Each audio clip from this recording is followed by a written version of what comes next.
Lambat wi piti je muka macam singa. Ha. Kata minta piti sekarang sikit.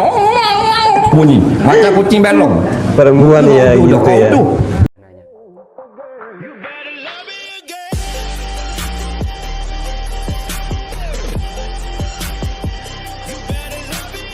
Assalamualaikum warahmatullahi wabarakatuh. Selamat datang di channelnya Cak Ope dalam program ngaji bareng. Masya Allah, bagi teman-teman yang masih setia mengikuti program ngaji bareng ini, saya ucapkan terima kasih banyak. Semoga Anda semua mendapatkan ilmu yang bermanfaat, dan semoga Anda semua menjadi orang yang dicintai oleh Allah, menjadi orang yang dikasihi oleh Allah, menjadi orang yang semua hajat-hajatnya, semua permasalahannya, semua hutang-hutangnya, dan juga keinginan-keinginan yang belum tercapai semoga segera tercapai ya teman-teman. Amin amin ya rabbal alamin. Dan bagi teman-teman yang yang senang mengikuti program ngaji bareng ini, ataupun senang mendengarkan ceramah, ataupun senang mencari ilmu, itu merupakan salah satu nikmat yang diberikan oleh Allah Subhanahu wa Ta'ala kepada teman-teman semua. Karena kenapa? Karena di zaman sekarang ini banyak loh orang yang tidak senang mendengarkan pengajian, menambah ilmu, walaupun sebagian besar masih banyak. Cuma kalau dikalkulasikan antara yang senang cari ilmu, yang senang mendengarkan ceramah, itu kalau dipersenkan mungkin 30 atau 40% orang yang macam itu, atau mungkin hanya 20%-nya saja ya. Karena zaman sekarang itu saya melihat itu luar biasa ya, banyak hiburan-hiburan yang dengan mudah kita dapat ya, baik di YouTube, TikTok, Facebook dan lain sebagainya, ataupun aplikasi-aplikasi lainnya. Di sana banyak konten-konten yang minta yang lucu banyak, minta yang bisa merusak terhadap generasi muda, ataupun pemikiran kita juga banyak, pemikiran liberal, wahabi dan sebagainya juga banyak. Terus konten-konten yang tidak berfaedah sekalipun di situ juga banyak ya teman-teman. Jadi semua sekarang itu tergantung pada diri kita masing-masing. Mau yang sekedar hiburan, mau yang sekedar hanya konten-konten yang membuat menghilangkan stres kita sementara juga banyak. Tapi konten yang bermanfaat dalam hidup kita, konten yang memberikan ilmu ataupun memberikan pengalaman, ataupun konten yang mencerdaskan kita, itu bisa saja kurang peminatnya ya. Makanya harus kita terus siarkan. Kalau saya sih targetnya sih yang penting saya menyiarkan, menyebarkan. Masalah orang itu mau tidak mau terserah lah. Yang penting saya memberikan pilihan juga dalam sosmed itu. Dalam YouTube saya juga memberikan pilihan. Makanya sekarang itu peperangan konten, bagaimana konten yang positif kita harus terus gempur, jangan pernah takut gitu ya, jangan pernah minder gitu ya. Yang penting kita usaha, masalah nanti mau didengarkan, masalah nanti mau ditonton, masalah nanti banyak yang mengikuti program ngaji bareng atau tidak, itu terserah. Yang penting saya berusaha, siapa tahu nanti juga banyak juga yang senang mengikuti program ngaji bareng seperti ini, ataupun konten-konten positif lainnya ya teman-teman. Karena saya yakin Allah itu akan melihat kerja keras kita, bukan hasilnya ya teman-teman. Masalah hasil biarkan Allah yang menentukan. Seperti itu ya teman-teman. Makanya bagi Anda yang senang mengikuti program ngaji bareng ataupun ceramah ya, baik di channel ini ataupun channel-channel yang lain yang juga banyak di situ, itu harus bersyukur banyak loh, karena jarang orang yang macam itu. Apalagi Masya Allah sekarang itu luar biasa. Yang muda-muda baik yang tua-tua itu luar biasa sekali cobaannya. Di HP itu tinggal buka langsung banyak pilihan gitu ya teman-teman. Tapi bukan sembarangan orang ya yang bisa milih, oh ini saya mau dengarkan ini, oh saya mau ikut program ngaji bareng sama Cak Opek gitu kan. Itu Masya Allah. Makanya bersyukur ya teman-teman. Oke, ya biar tidak banyak cakap, kita langsung mulai ya. Sesuai di thumbnail itu teman-teman kan sudah tahu, kita akan ngaji kepada Ustadz Azhar Idrus dan melanjutkan video yang kemarin ya teman-teman. Video yang kemarin itu kan bala akhir zaman ya. Sekarang juga itu melanjutkan part keduanya. Di sini saya ada kayak teman-teman. Ini bala akhir zaman jilat nanah suami. Jilat nanah suami. Ini sepertinya bakti seorang perempuan kepada suami ya.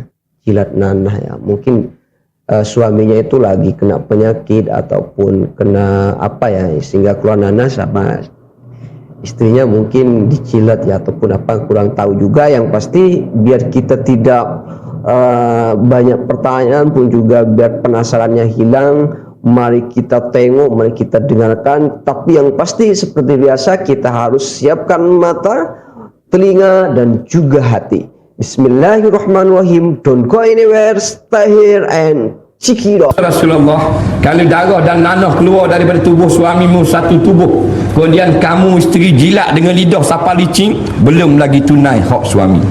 Dia dengar lagu tu, selagi ada nyawa aku tidak akan bernikah sapa bila-bila, kerana aku rasa aku tak boleh nak tunai tanggungjawab. Dia pun selamat, tak ada apa-apa.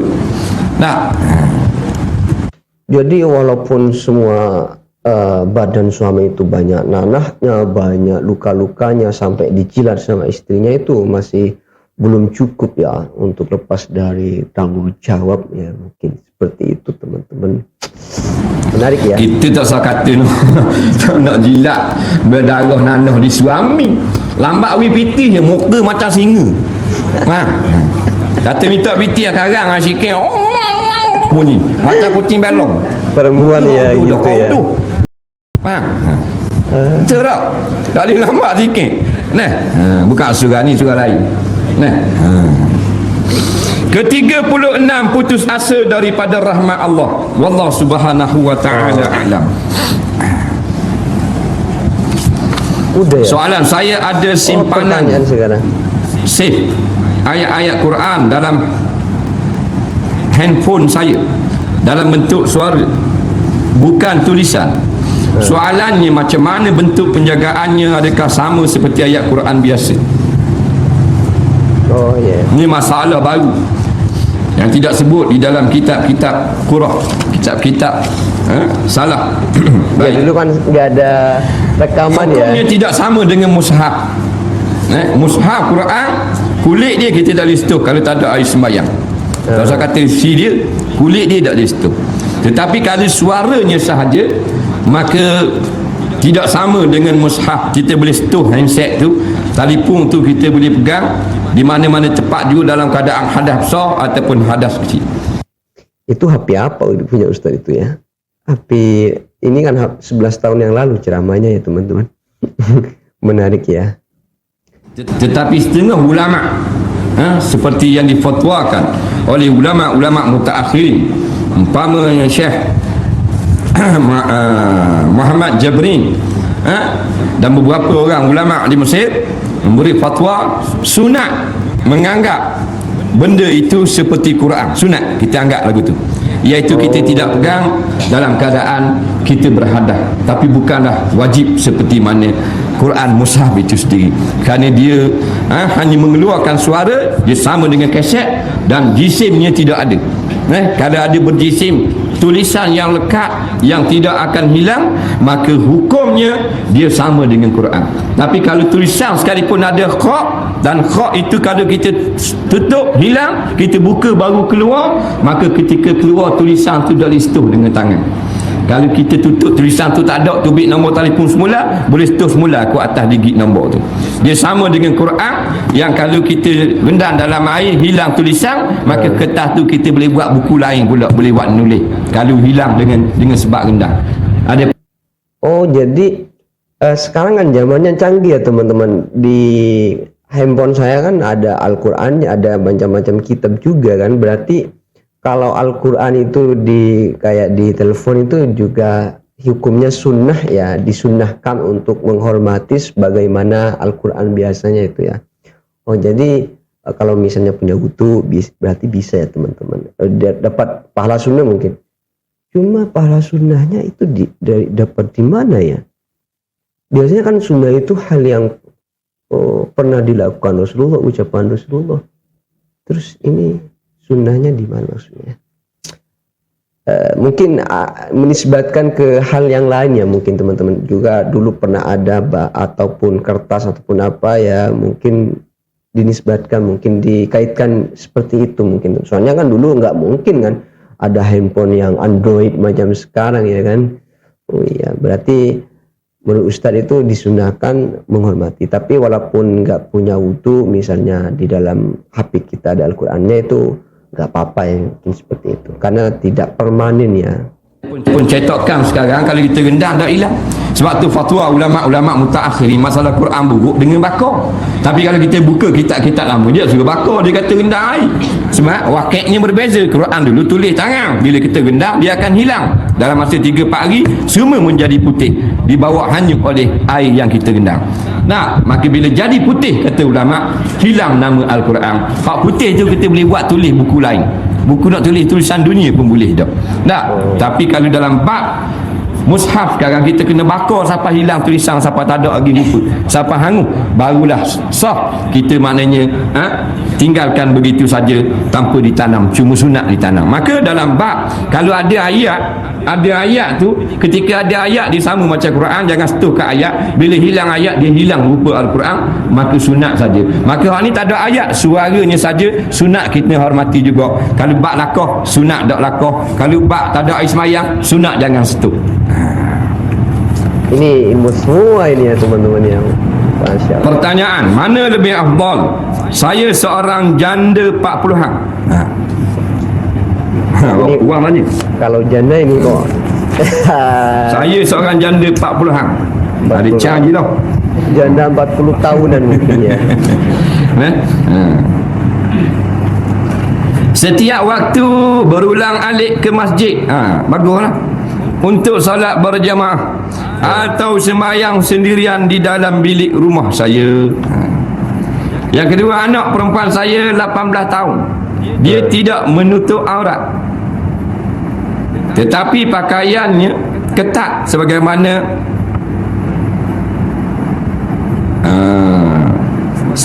apa ni?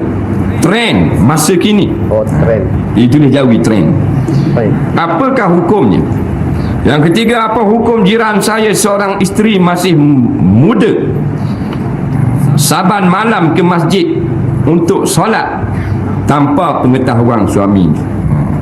Oh, ini menarik ya. Yang pertama janda ya 40 tahun pergi ke masjid, yang kedua anaknya 18 tahun belum buka aurat ya kan? Membuka aurat. Yang ketiga ada yang punya suami masih muda tapi tanpa sepengetahuan suami sering ke masjid ya. Ini menarik jawaban. Baik, mana lebih afdal janda umur 40-an pergi ke masjid untuk solat berjemaah atau semayang bersendirian? Ulama berkata daripada hadis-hadis yang didengar, yang diriwayatkan, yang sampai kepada kita, bahawasanya orang perempuan itu yang paling afdal lah kalau solat berjemaah saja tanpa fardu ain, dah bukan kuliah, hanya solat berjemaah, afdal lah di rumah daripada di masjid. Walaupun masjid tu besar, melainkan Masjidil Haram kata ulama. Masjidil Haram, Masjid Nabawi. Dua ya. Kalau masjid biasa, masjid ladang je, main jemaah, baik semayang di rumah seorang diri. Walaupun dia janda, dia tak ada laki, bukan masalah sebis, tapi masalah dia orang perempuan yang masih muda. Dan ulama-ulama mengatakan adalah dianjurkan ataupun diberi kerenganan kepada perempuan-perempuan yang telah pun putus haid. Waktu 3 selenda dah berulang-alik ke masjid untuk sembahyang jemaah, tak ada masalah. Kerana kurang fitnah. 40 hang ni tengah bergetah sangat lagi. Faham tak? Jadi kalau tidak ada majlis apa-apa, afdal sembahyang jemaah di rumah. Kalau dia pergi juga dalam keadaan sembahyang jemaah sahaja, walaupun dia umur muda lagi, maka ada khilaf di kalangan ulama. Ada ulama mengatakan makruh dan ada ulama mengatakan harus jika menjaga akan tertib dan adab-adab menutup aurat. Tapi kalau ada suami nak pergi sembahyang jemaah, mesti izin suami. Kalau suami tak pergi, tak izin, maka haram pergi sembahyang jemaah. Pahala sembahyang jemaah dia boleh ke suami, dia boleh dosa. Malaikat dia nak pergi ke surau masjid tu ada kuliah fardu ain, maka sunat saja minta izin suami. Kalau suami tak izin, suami derhaka kepada Allah. Dia gitu. Anak perempuan dia umur 18 tahun. Dia janda umur 14, anak perempuan 18 tahun. Ambil anak tidak menutup aurat, tambah dah tutup aurat. Faham? Tetapi pakaian ketat macam trend masa kini, apa hukum? Anak perempuan maksudnya pergi masjid dah kot. Kalau pergi masjid dalam keadaan berpakaian yang dilarang syarak, maka haram dan tidak padang dengan pahala solat jemaah 27 darjat. Tak padang. Kerana itu masalah sunat, tak boleh kita nak lawang, nak timbang, nak adu dengan masalah haram. Jadi kalaulah tidak menutup aurat, jangan keluar daripada rumah. Waqarna fi buyutikunna, duduk diam di dalam rumah-rumah kamu. Wala tabarrajna tabarrujal jahiliyatil ula, jangan cuba nak meniru-niru, menonjol-nonjolkan makeup, perhiasan, pakaian seperti perempuan-perempuan jahiliyah yang tidak ada ilmu pengetahuan. Jangan ikut lagu tu, kata Allah. Tapi kalau kata duduk di rumah tak ada masalah, dia tak kabur sini. Pergi masjid ke gua ni, kalau masa pergi masjid tak boleh dah. Tak menutup aurat atau pakai menutup aurat ni bukan makna tutup belaka dah. Kalau ketat pun dia panggil tidak menutup aurat juga, menampakkan bentuk aurat tak boleh ke? Sebab di antara syarat sah bagi zaman sekarang yang banyak menampakkan bentuk aurat. Maka pakai ketat ni menampakkan bentuk aurat. Ini pakai ketat mana-mana. Budak-budak muda ni tak ada kira 16 tahun, 17 tahun pakai dia pakai tudung. Tapi baju ngau pendek. Sekat pula tu pergi keluar dalam sepel belakang. Berat nanang belakang tu. Mak ayah nyanyi, mak ayah panah neraka habis. Jangan main-main. Kafa bil mar'i isma'i dai'a man yakutu. Cukup seseorang bapa itu membawa dosa menghadap Allah jika dibiarkan anak-anak di bawah tanggungannya. Masuk biar ini tidak diberi tahu kepada anak hukum-hukum berpakaian mengikut tata susila Islam. Dosa dah seorang ayah. Mak makan dua ketat gak jogging hari Jumaat. Orang duduk kat tuk guru duduk dengar dia hari Jumaat. Orang duduk surau duduk apa, dia duduk jogging. Jogging lah hari lain, hari Jumaat tu orang dengar kan. Ambil peluang orang pergi dengar. Tak ada masa dah nak dengar. Jogging. Ada kalau subuh dia tahan gelak guru dua ketat tak nampak. Suruh ni. Benda panggil suruh ni. Kalau jogging bentuknya luar biasa. Itu pakai sekali kan? Cikgu bawa lebar kau.